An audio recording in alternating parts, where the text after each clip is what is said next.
మన బుడ్డన్న సారా తాగిన కదా వేళాంగణిలో పోయి తాగేసి పొడి వేసినాడంట. ఆ కథ చెప్పు. వేళాంగణి గుడికి పోయినాడంట.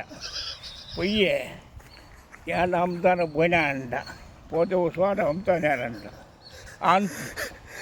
ఏం చేశాడంట, పొయ్యి తెచ్చాడంట. ఎన్నప్ప అంటే 200 తిన్నాడంట. 200 పోసినాడంట.